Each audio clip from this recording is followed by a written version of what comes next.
medical dental natin, it is a basic tools.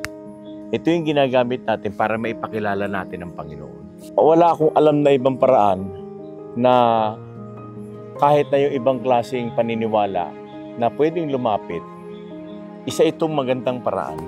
Hindi naman natin matutulungan ng tao kung hindi natin mailalapit sa Panginoon eh.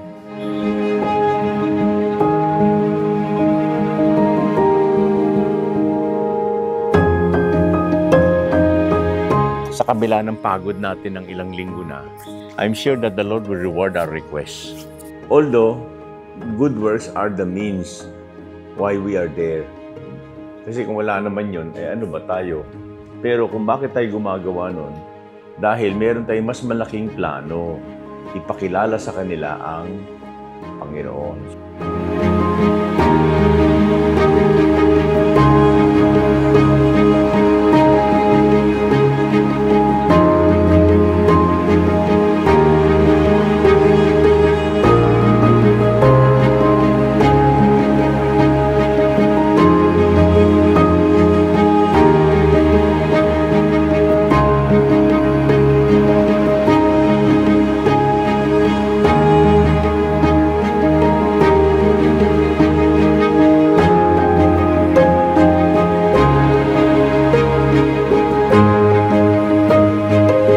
Wala akong alam sa Biblia na pati ang langit nagre-rejoice kung hindi sa ganitong insidente lang na ang tao nakatanggap sa Panginoon.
Opportunity ito para sa akin kasi marami akong makasalamuhang mga tao, maraming mga opportunity na ibibigay sa akin. Ang mga tao rin makaka-avail ng medical mission, at the same time, makikilala nila si Lord. Since this is my first time to join the mission, first time na ganitong kalaki yung event, and I'm overwhelmed na naging part ako nito. Excited na ako sa medical mission na to kasi nakakapag-share tayo ng medical services sa ibang tao at makaka-share din natin ang Word of God. Kaya so excited ako magampanan yung aking papel dito sa medical mission na to. Nagpapasalamat ako sa opportunity to praise God.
always, I feel very fortunate, no, to be a part of this, because I always feel we have certain talents and abilities, and it is a blessing to be able to share it with others. As always, I always feel that when I'm able to do so, it is as if God letting me make others feel His presence through my skills and abilities. Kaya sobrang thankful po ako dito sa UCF kasi po meron pong ganito na nakakatulong sa mga tao, and then the way na tinitreat po nila kami as doctors po dito. Sobrang organized, sobrang ramdam namin yung care both sa beneficiaries and dun sa mga volunteers.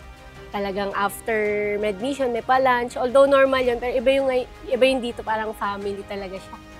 Parang uulit ka talaga mag-medical mission. Top notch po. Kumbaga, 11/10, ganun talaga siya. Maganda talaga po kasi malaki po yung difference. Government, parang ang focus nila is just to have the medical mission done.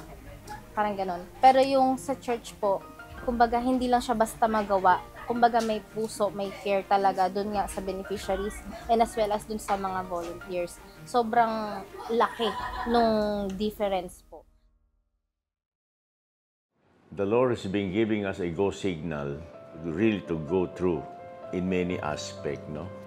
What was really the big event of why we are doing all of these things, like the missions? Sino ba talaga ang dapat maging beneficiaries nito? Ano ba yung mas nakikita natin na malaking paggamit sa atin ng Panginoon? Kasi itong mission, ano lang naman to, means lang ito eh.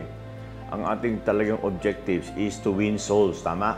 But the most important is how we're going to win souls. Yun ang issue talaga dyan.